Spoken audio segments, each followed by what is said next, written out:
I chose for this week, I decided to do the pro agility or the 5-10-5 in relation to volleyball players. So it's going to be a little bit different than the 5-10-5 pro agility that you've seen for football. The biggest difference in that is the athlete is going to change their body all the way around for the volleyball version of the pro agility. Okay, so what a pro agility is, there are 3 lines set up. Each one is 5 yards apart. Okay, they are going to start over the center line, so they're going to be nice and centered. Hand is going to be down on the ground. Whatever hand is on the ground is the direction the athlete is going. So if the right hand is down, the athlete's going to run to the right first. After they run to the right for 5 yards, they're going to sprint back to the left for 10 yards, and then sprint back through 5 yards for their final time. It's set up just like this here. You can see 3 different lines, 5 yards apart. They're sprinting all the way back, and then sprinting back through. Okay, a couple of cues that can be used for these athletes. 2 of the biggest ones were touch the line.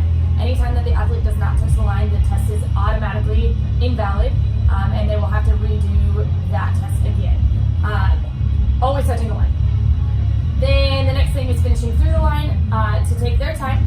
So as they are sprinting through that last 5, it tends to be a slowdown to get to the line. We don't want them to slow down. We want them to sprint all the way through so that their time is accurate. That being said, my biggest concern with this test is I want to look for a bilateral imbalance in the athletes. Maybe they're able to move really well to the right but not to the left, or they're really able to move to the left and not to the right. So my biggest thing in this test is I want to be able to see where they are struggling. Volleyball is a game of quick changes in direction, quick changes in speed, so that's going to be my biggest concern.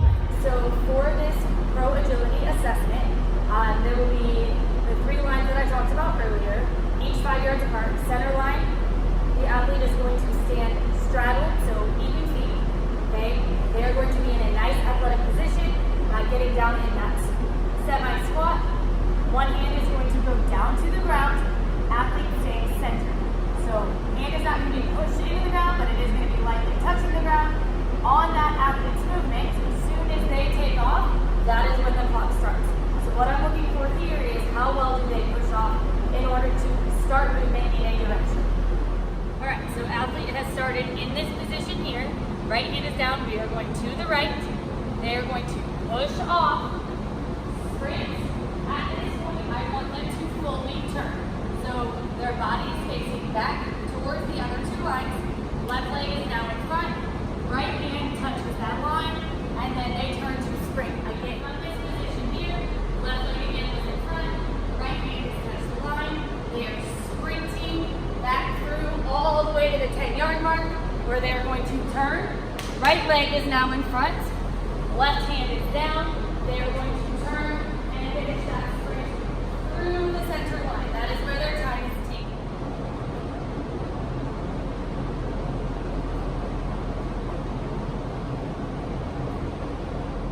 So like I said, that pro agility is going to be a little bit different than what you would see maybe for an NFL combine. I run it a little bit differently because it's more specific to the biomechanical movements of a volleyball player during the game. Typically, they are going to be tested out on the volleyball court, so it'll be sport court if they're in club season. It'll be in the high school wood floor gym if they're in school season. I obviously had to do it in my gym because I was a little bit out of the facility for this week. We are on break, so I did it in the gym, just kind of made do. But that is the biggest difference. I want them to be able to turn all the way, because when they are getting ready to approach to hit, when they are pulling off the net, when they are blocking, they are doing more of a sharp movement all the way around. So I want to see what that looks like initially. That allows me to better train them throughout the program, and it allows me to keep them safer. I want to make sure that they aren't rolling their ankles, that they aren't tearing their ACLs. I'm going to do whatever I can to help reduce that risk of injury. One other thing I hadn't mentioned, whenever the athlete is running this test, it is pertinent that they keep their chest facing you. We never want them to turn around, because that means they're doing a 360, they're doing extra movement that they absolutely do not need. Other than that, that's my assessment. Thanks, guys.